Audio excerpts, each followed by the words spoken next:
Welcome to this episode of Tax People Aren't Boring. This week we have a rather unique guest, not a tax person themselves, but definitely knows all about them, and that is Alex Mann, Director and Head of Tax at Harvey John. So, Alex, welcome, and Andrew, to start with, what's your question? Alex, are tax people boring? Absolutely not. No, I can't say yes. Can I? No, but it's funny because yes. Before I got into tax, like everyone, you think yes they are, because tax people have got that stigma, have they? And they can't seem to shake it. But it's funny because every single time I bring on a new recruiter onto our tax team, day one, it's dispelling that stigma, debunking it, and saying that tax people aren't boring. And it's a really good industry sector to recruit into, particularly the indirect tax guys. I think I would say they are the quirkiest of the tax bunch. But in answer to your question, no, they're not. Okay, so tell us about where you're from, sort of where you work, and what you do. Because I think, like I said earlier at the top of this, I said you're unique. You're not in tax yourself, but you do know all about tax industry. I think he is in tax. It's a different segment of tax. Okay. But yeah, because I'm hoping that people tuning into this one will be able to benefit from your sage wisdom. Okay. Well, I think where I'm from has led me to the tax recruitment world, and I'll tell you why. So, when I joined Harvey John nearly 10 years ago now in recruitment, I joined to come onto the accountancy and finance desk. And long story short, after a few months of working on that desk and realizing that every agency under the sun has an accountancy and finance recruiter, you quickly realize that every single job you're working on, you're competing against 4 or 5 other recruiters. You're getting chipped down on fees. And I'm competitive. I've always been competitive, but I don't see any point in competing if you don't have to. So I was on the lookout for specialism, but as the new guy, I got my MD, David, he palmed off some VAT compliance assistant role on me. Just, give it to the new guy. We don't want that job here. And it was with a company in Brighton, and Brighton is a bit of an indirect tax hub, particularly when it comes to VAT compliance. So worked on that job, Wikipedia, what is VAT, keyword searching. When I look back at some of the profiles that I was approaching for that job, it's embarrassing. But figured it out, and actually compared to every other job that I worked on, it was the easiest one because I had no competition. Every other recruiter just didn't try. Had another few of those placements that I made, and looked around and realised that hold on, there's no indirect tax recruiters out there.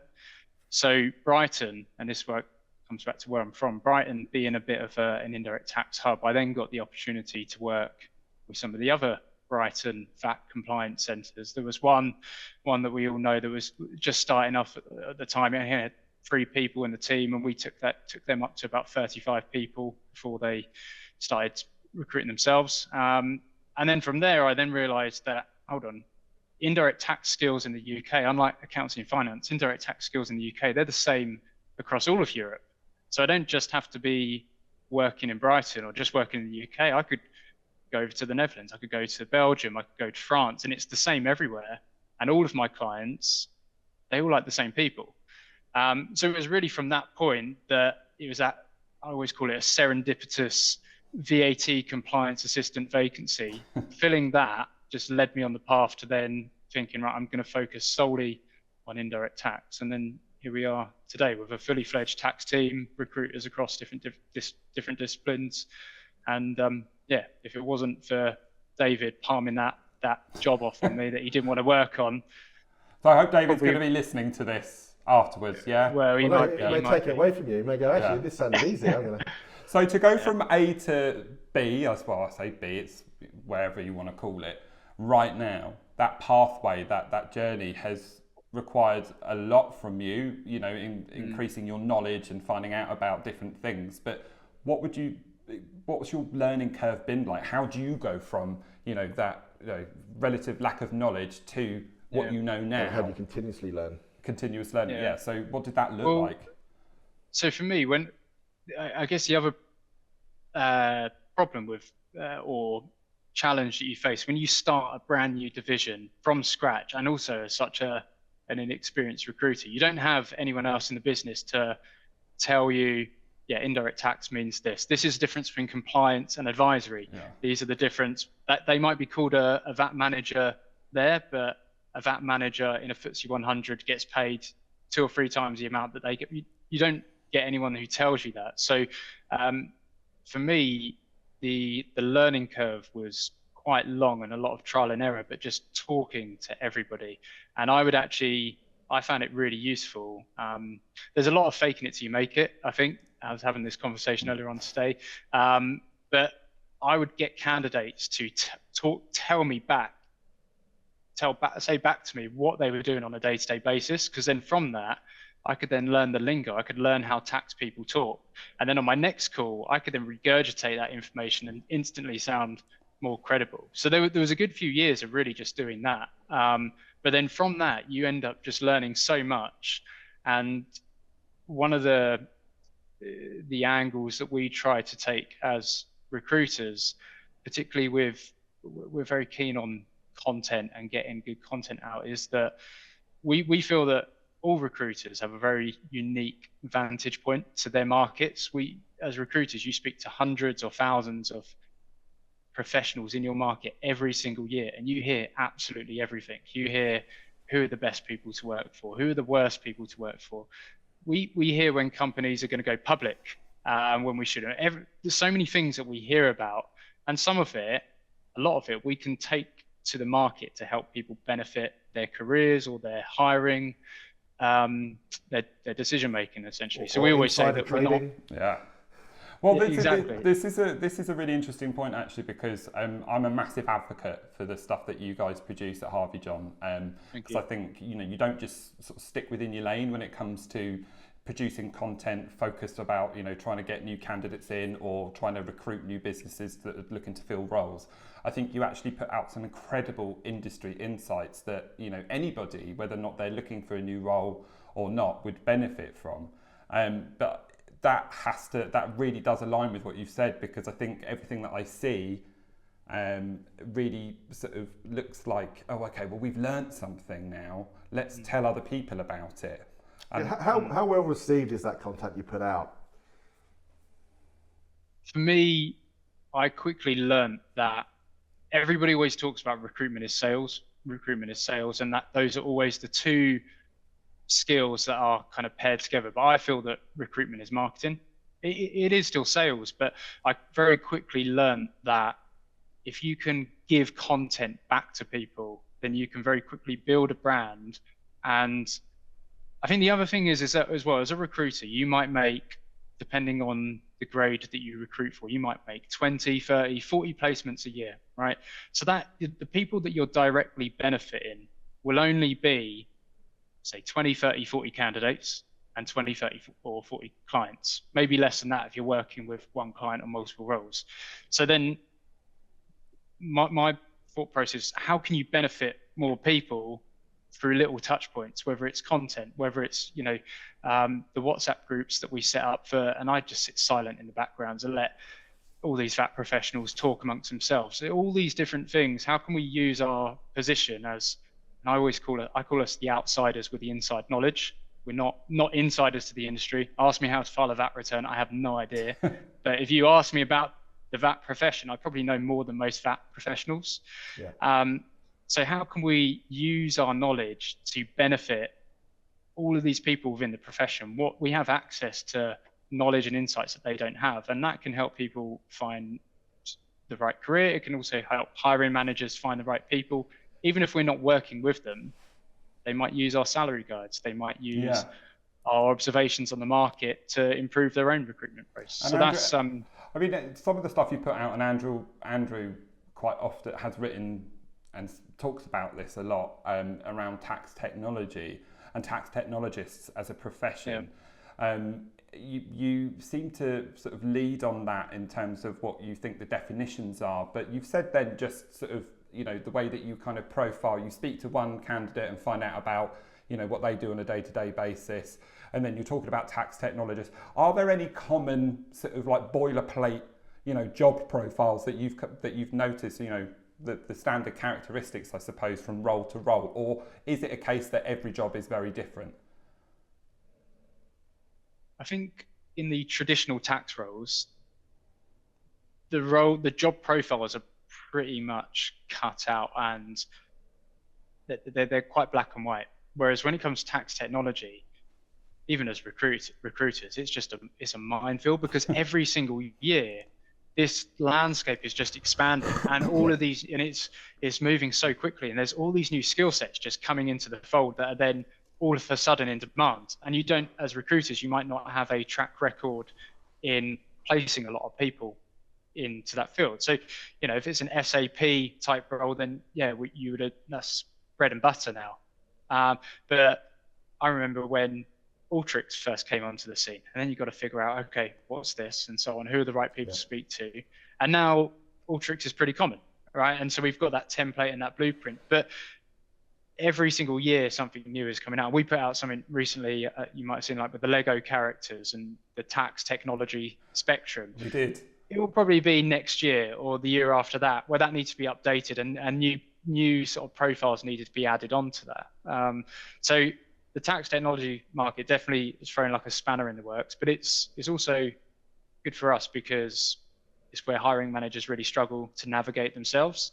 So having people that are constantly looking at that market can really reduce your time to hire and your costs. I think it's really important, actually. I have the same viewpoint in terms of, if you have knowledge, you should share it, because if you share it, you're likely to learn something in return, right? And that continues your knowledge and your growth. I've worked in places where people will hold something close to them, and because whether they're fearful or they're like, well, this is my advantage. And I think actually that has a negative impact. I think the more you talk about something, you get more ideas and everything else. And sometimes, someone may correct you and you go, do you know what? Yeah, I didn't realise that. So I think, and also what it does, I think it installs confidence. If you can talk about something, I often have people coming up, or when I'm speaking to someone saying, yeah, I've read your blogs. We've had the same problem. You solved that issue for us. And that really, that's great, because it means that, you're a credible source. You're then a credible source, rather than sort of like withholding. People trust you then. Yeah. And I think that's really important. Really, really important. Yeah. So even even if you're starting out and there's, if you're the one that has most of the knowledge, then you're going to hopefully, shine above everybody else when it comes to the recruitment. Yeah, I completely agree. And I still send people today the interview that you and I did, Andrew, on becoming a taxologist. Brilliant. And that's actually been one of our sort of most well-received interviews, because it's, again, probably not so much now because there's been a lot of content on it, but then it was such a vague, ambiguous term, taxologist, what is it? So people always want to find out about it.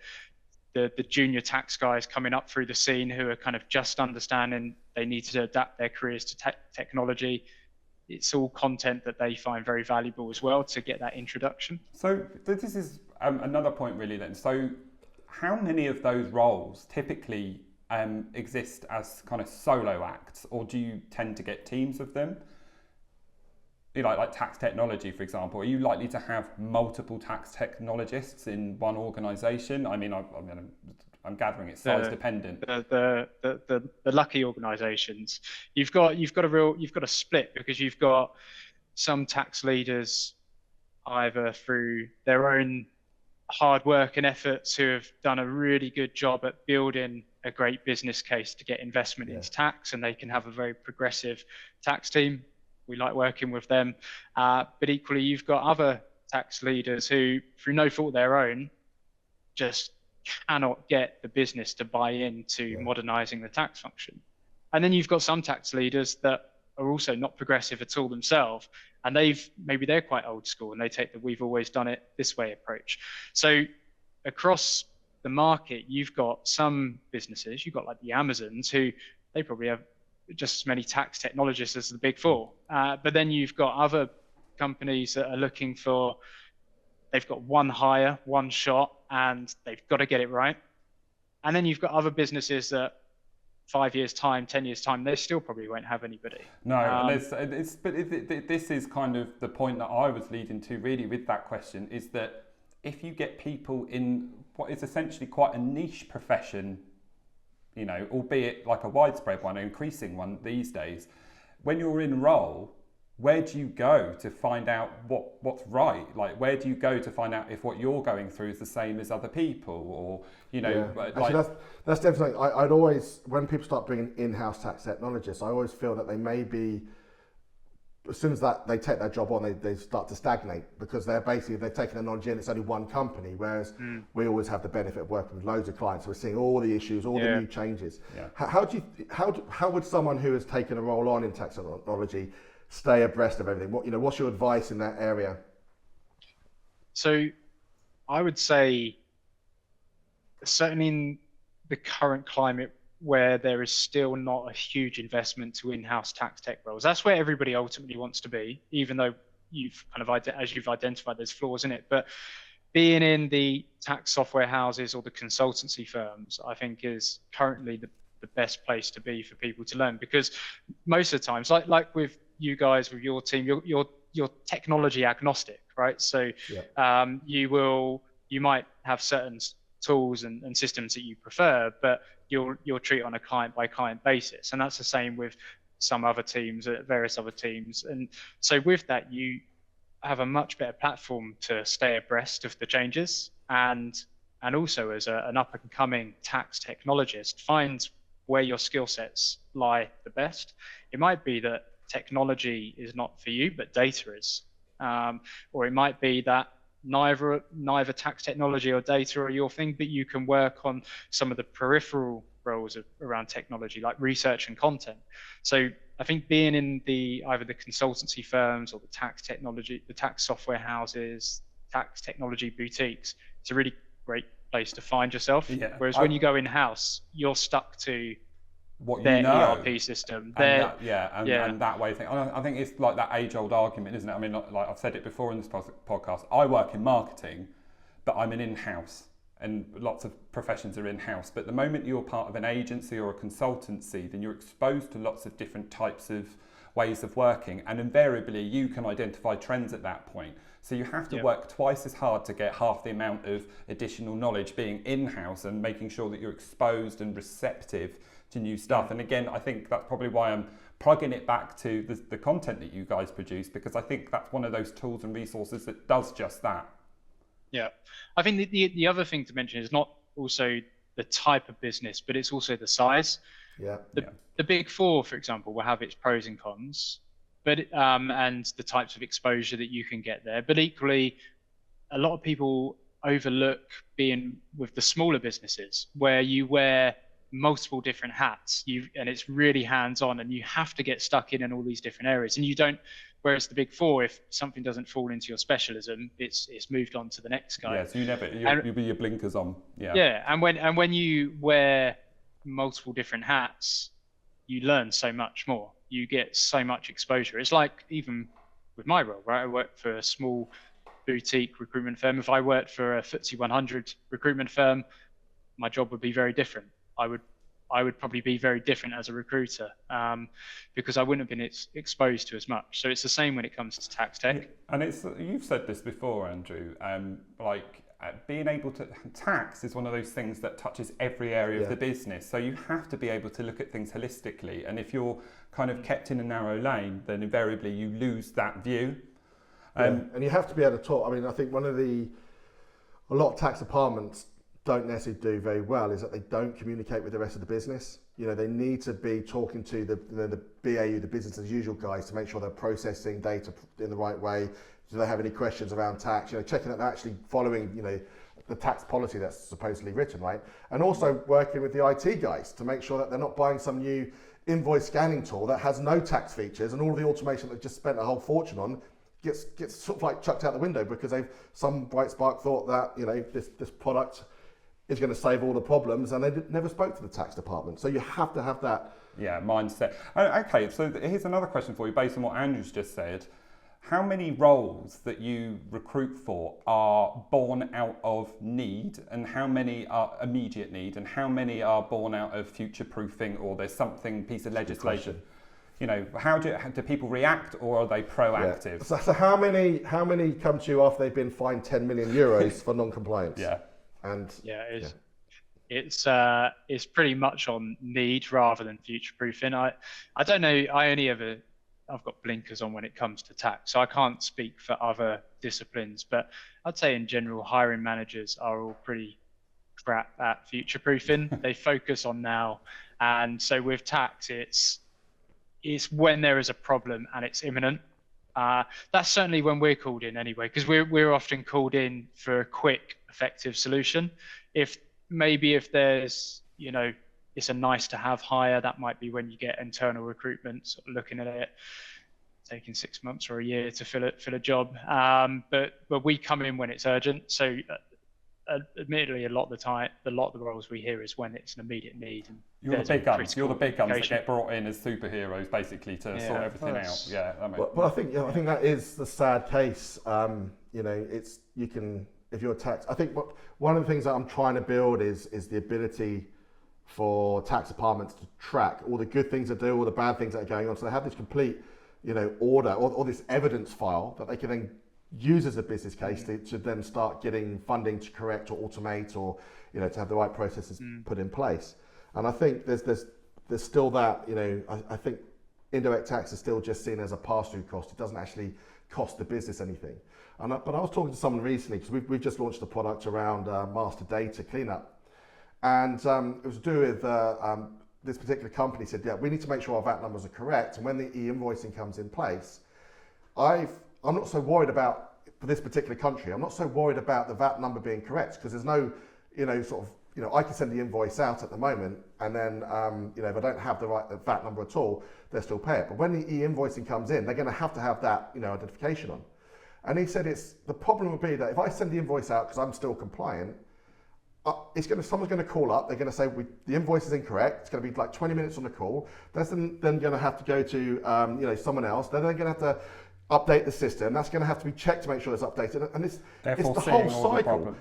People don't understand it at all, I don't think. And it's just that one little thing. So is that true? And also, is it more true in certain countries than others in your experience? General attitudes, towards sort of tax, technology and adoption and, the role profile. Are some countries better at it than others, or even some industries better at it than others? In terms of countries, at the most mature tax teams and progressive tax teams you tend to find in UK and Ireland, and then I would say the Benelux, Belgium and Netherlands, and maybe sort of Germany as well. It's starting to sprawl a little. You go over, you do work in the Middle East and like the GCC region, and they're nowhere near that yet at all. They're still sort of figuring out all this the introduction of that and so on, and getting their feet on the ground with that. But I'd say for me, a lot of the work we do is in Europe as well. I always find that European tax leaders, compared to the UK, they're a lot more, they seem more progressive. And I don't know if this is just kind of anecdote, my own experience, but they seem more progressive. They seem more open-minded. I think the other reason why I don't like recruiting in the UK too much is that I feel like as Brits, we can be a bit arrogant. We can be reluctant to do things that we haven't done before. It's the same with candidates as well. Like my European candidates are so much more willing to do what it takes to benefit their career rather than British candidates. So, but coming back down to tax leaders, I tend to find the more progressive, open-minded tax leaders being in the Netherlands, in Belgium. But the UK is still pretty good. And actually a lot of the in-house tax tech roles that you see are still in the UK and Ireland.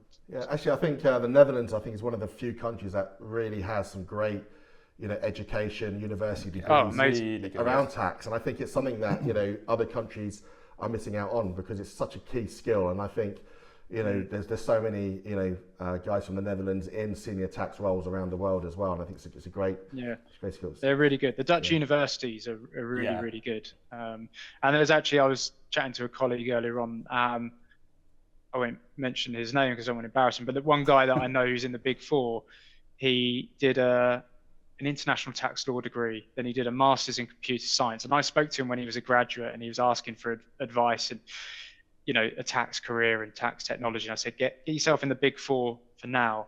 And in 3.5 years from a graduate, he's now a director in the Big Four in London. He's had the quickest ascent to a director grade that I've ever seen. And that's another thing when it comes to tax technology, is that it's a real, it's not just disruptive in tax, it's disruptive in terms of who can get to certain grades. Traditionally, to make director in the Big Four is going to take you about 10 years for any tax role. But tax technology, if you all of a sudden come along and you've got the gravitas, but you've also got the tech and the data skills, you can just shoot up. I think it's definitely well, and you may correct me here, but I think it's definitely a industry sector that is undermanned in terms of really skilled labour. I think it's still very green. There's a lot of people. There's some very good people out there. Obviously myself, of course. But I think there's a lot of people. There's a lot of gaps to fill, and I think it's and that's why I think it's a great industry to get into, because everybody has to pay tax, right? And and it gives you such great opportunity. But there are so many opportunities because there's not enough of us. Well, okay then. So this again kind of all feeds into the same point. But what is a tax technologist now? I mean, forget about the conversations that you guys have had before, because I want to know if it's changed since that conversation, or if it hasn't. But what is a tax technologist? What disciplines are they? Yes, it is a very expansive answer you got to give, but I still use my easy cop out answer is that it's I think of it more as a spectrum, and I think if I can, as long as I can use that, I can use it for many years to come, because that spectrum is just constantly expanding. And the way I've always explained it is that a tax technologist could be somebody coming in from the tax side as like a research and content specialist.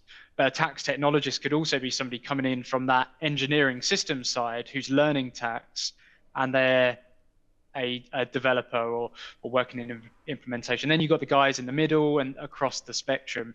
I think the reason why it's still quite an ambiguous term to define is because that spectrum is just expanding, and there are more and more roles. And then I think coming off that spectrum is data in its own right. It's not kind of necessarily technology in it. Is kind of data is almost now has become its own spectrum. So sub-spectrum. You can only report the data you have, and I think that's one of my favourite subjects that I do a lot of international speaking on, is the importance of data. And a lot of people have seen our the data zombies, right? You think that your data's been filed, it's there, and that's it. You can go to bed at night and sleep, but actually all a tax authority has to do is run an algorithm, and then you've got that data that you thought was dead is now rising from the dead, right? And it can cause problems. But actually, talking about like the tax data, right at the beginning, you said there was a misconception about tax. It isn't boring, and a lot of people think it is, and there's a stigmatism to it. Why do you think people have that stigmatism, and how do you change the opinion of someone that is ultimately going to join your team, or even a potential candidate, to say tax is the right thing? Or your friends, when you tell them what you do for a living. Well, you also don't like to tell people you work in recruitment, because nobody likes recruiters. But what's worse, tax or recruitment? Are you in a discussion with a friend? Have you seen us on LinkedIn? We get there's a lot of recruitment bash in there. But I think everyone has, people that don't know tax, their vision of a tax professional is kind of your nerdy little tax accountant in the back office of an accountancy firm. But I think when you look at it now, and this is when I talk to a lot of the early success I had with placements was I worked on the junior roles, and I would convince people who are in accountancy why they should specialize in indirect tax. And I would say to them, I'd say, go on BBC News right now on your phone, or go or have a look on the various news apps, and you will always see tax in the news. Google under 5 not paying tax, Amazon or so on. It's always being talked about. And now you've got people who are doing the news circuits quite a lot, like Dan Needle, and I think there's the other tax lawyer, James Cornby, I think it is. And they're they're quite regularly doing the circuits on podcasts or on BBC News because tax is always being talked about. So it's becoming, it's very mainstream. It's always taking the headlines. But then when you throw in now with technology, it is becoming a sexier area. So, and Sorry about that. If anybody's watching, listening, we had a bit of a power outage. That's why it was a bit disjointed, and we interrupted Alex rudely whilst he was in the flow of an amazing answer, talking about what were we talking about? We're talking about these people that are talking about tax, and it's always in the news. And yeah, so the people that are talking about the tax and why you would recommend to the junior guys coming in, getting into tax, because it's always in the news, and you're talking about those guys. I think tax is gradually putting itself more and more on the map, which makes our jobs easier when we're talking to the more junior guys and convince them to get into tax. Because as I said, you go on your BBC News app or whatever news app you follow, you'll pretty much always see something about tax in the headlines. And even now, you've got more and more guys, tax professionals, who are getting invited to doing the circuits. You see Dan Needle doing the circuits a lot at the moment. In the UK, I think you see always you hear James Cornby on the radio, and so tax is just is taking more and more of the headlines. But the other thing that I always say to people about why they should consider specializing in tax is that, as you said earlier on, Andrew, we're always going to need to pay our taxes. It's always going to be there, but there's just not, with there being a skills shortage, supply and demand tells you're always going to get paid more. And for a lot of people, money talks. So if you are interested in accountancy, don't say that to Carl. La la la, Carl. La la la la. I do it for the love. Exactly. Well, there we go. But if you're interested in the premise of accountancy, or being an accountant, then you're going to be interested in tax. You might as well specialize your career into VAT or transfer pricing, become a specialist, and get the sexier opportunities with the FTSE 100s or whatever, get the higher salaries that come with it. So that's another thing that really naturally captures the attention of people. So Andrew's, so I'm going to start that bit again. Our operations director, Donna, loves to say, never waste a crisis, right? So I always think that yes, tax is always brought up in the news, and there is always something being talked about in relation to tax, but it is usually in the negative, usually when something hasn't been done or there's some big sort of like change to legislation. So for a burgeoning tax professional, tax technologist professional, they have the opportunity to become the knights in, or knightess, or whatever you want to call it, the people on the horseback, in shining armour that can come along and fix these things, because everybody knows that tax can be a problem, and everybody knows that businesses generally want to do it right. So there will be that demand that Andrew's sort of said. Oh, sorry, you said, didn't you, about the supply and demand? It's never going to go away. Actually, I think something else that's really quite good is like you mentioned right at the beginning about faking it until you make it. I think, being in tax, if you're particularly in a very small team or you're the only person, no one else has a clue about tax. So you can fake it as much as you like until you make it. I think, that's one of those things where, quite often, the tax man has more power than, the police in many situations. Well, it certainly can hurt more. Yeah, so you have to get it right. And I think therefore, I think a lot of tax managers don't play that card. They don't say, actually, for example, like I'm asking for this help. We need automation. We need better compliance. This master data is terrible. You've said you don't think it's valuable. I'm now writing this down. I'm saying, in effect, Mr. CFO, that's your name against it. This is the reason, why you've said it. I'm now protected. And I think sometimes if you put that ownership back onto the people who are responsible for, the progression in tax and helping you, or signing off the paychecks, I think that can actually influence them quite a lot more, because you're not talking about, okay, well, if we don't have this new HR, planning thing, it's like, well, that's fine if you don't have it. But if you don't have this thing that's going to make us compliant for tax, and if we're non-compliant, it's going to cost us, I'm literally just said that I'm okay with that. Yeah, because there's two different types of risks there, isn't there? There's the non-conformance, non-compliance risk of being fined, but there's also the risk to corporate reputational, that kind of damage. And I think as well that the tax professionals that are popular in the in-house tax professionals that are popular are the enablers, the ones that tell you that you can do things rather than you can't do things. And I think that's one of the things that tax professionals are trying to shake off, is that they have this reputation for telling businesses what they can't do, or you can't do this, you can't do that.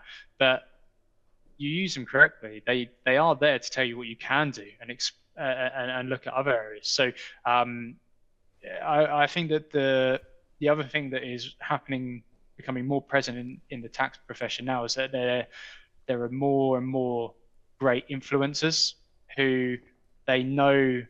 I don't know. We always say here about the Whiffam factor. What's in it for me? If you're talking to other people and you're trying to propose something to them, what is in it for them? Because nobody cares about what's in it for me. They care about what's in it for you and for them. So with tax professionals, there are more and more people doing a great job at why sales should take them seriously, why IT should work with them, or why an old school finance director should give you more investment for technology and so on. So you say that it's gradually getting there. He says that as well. Like, you do talk about this a lot about building business cases, but also sort of they're effectively internal value props, aren't they? Yeah, and I think also, I mean, one of our clients, they have an issue where they would do a big global sort of bid, maybe go and clean up a whole hotel chain in different countries.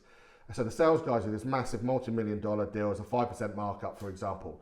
But because those services are being provided in the different countries, those countries will charge their local VAT. And if the head office, the corporate isn't registered in those countries, they can't recover it. So in somewhere like Singapore, that's 7%, which isn't a huge amount, but that 5% markup is now a 2% loss.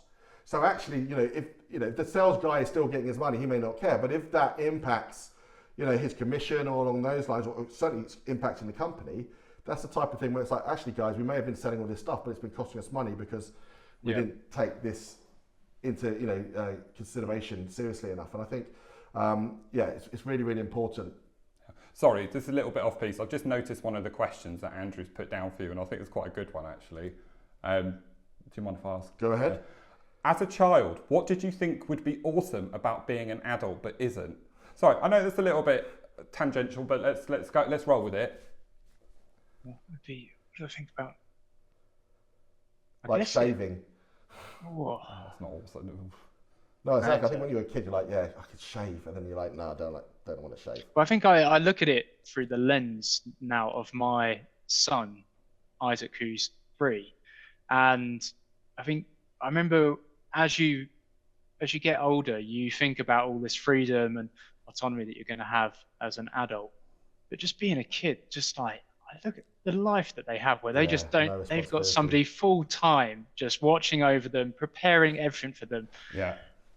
I mean, that's a pretty boring answer, but it's not. It's also the same reason I would want to be a cat if I came back, because you literally have to do nothing. You can sleep all day. You can eat. Yeah. Eat mice. That's disgusting. It's all right. You don't care. You're a cat. I suppose so. That's a good point. Yeah. No, I think actually, like for me, when I was younger, I was always obsessed with making money. I was like the kid at school who would stop off at Sainsbury's before, buy the really cheap chocolate, sell it in the playground, and make a good markup. So I always thought, like, when you're older, you got you have loads of money and everything like that. But then when you realize about bills and all of these other things that come, and tax, exactly. Doing tax returns each year and stuff is that's probably the thing. It's life admin, isn't it? It's boring, and we never think it's going to happen to us. But okay, so like, as a youngster, you were an entrepreneur at heart. So do you think you could have ended up in any other industry other than recruitment? Or what would you be if you could choose to be anything else? I was going to say, no one grows up wanting to be a recruitment consultant, right? Well, he might have done. You don't know. No, see? No, I'm saying that because as a dig, but like, is that something that you always wanted to do, or was there something as a kid I wanted to be a teacher. I wanted to be, and I like coaching or teaching, but again, I also like money. I like money, and this is a problem with.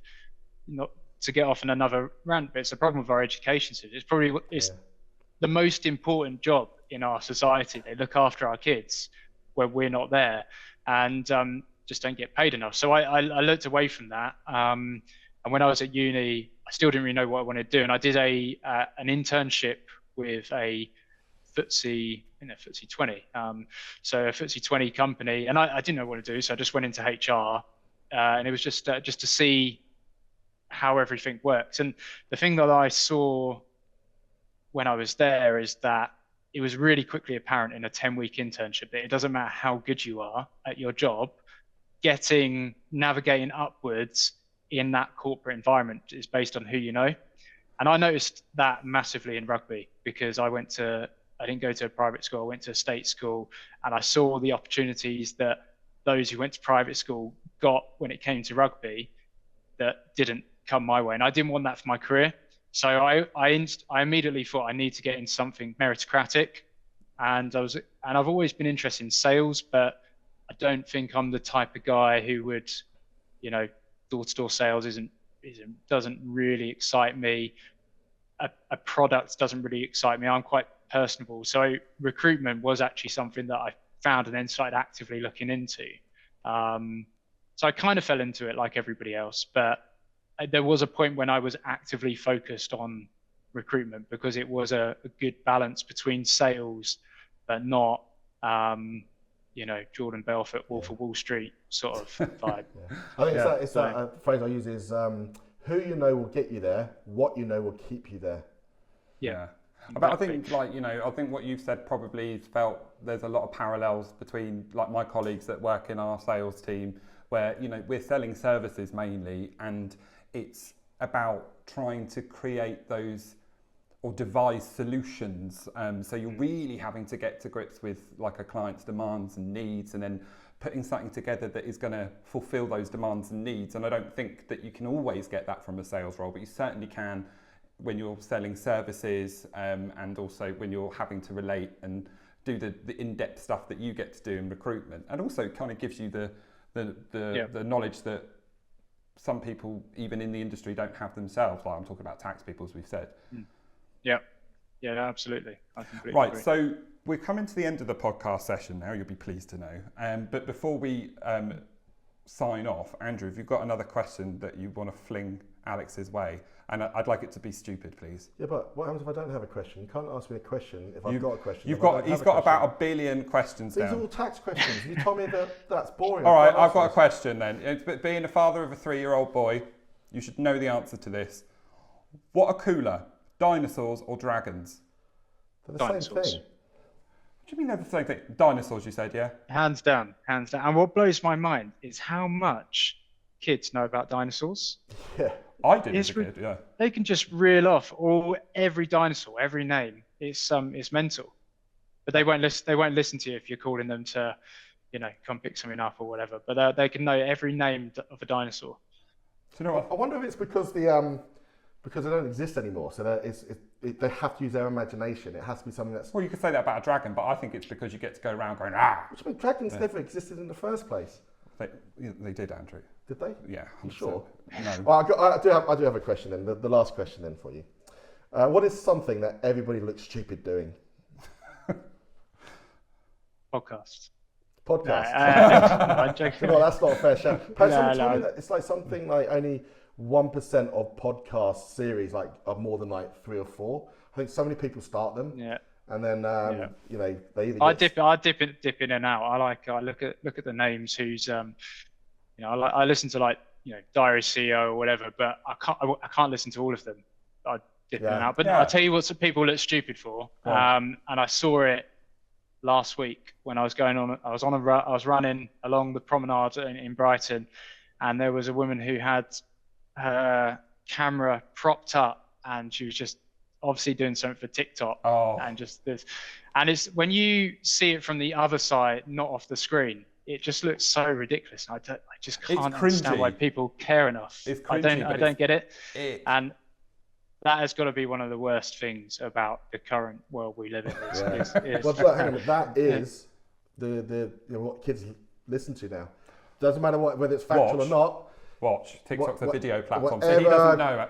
Rubbish. Some people come out with their opinions. I mean, I think if I was to listen to my kids, we'd be on World War VIII by now, I think. So, Yeah. I'll tell you what though, a similar one before we wrap. It's related to this, like when you see people doing stupid stuff on their phones. What I think people look stupid doing is walking along with their handset playing music. Oh, I hate that. It's ridiculous. You look like an idiot. Stop it. Yeah. But it is unlike TikTok, which is a relative new thing. It is a constant. I remember being at that young age, kids on the back of the school bus, playing it out loud on their phone, Baby Cakes or something like that. Oh God. But it's always an irritating song as well, isn't it? Yeah. What do you think, Andrew? People look stupid. Oh, I've not had the question back to me. Flip it back to you.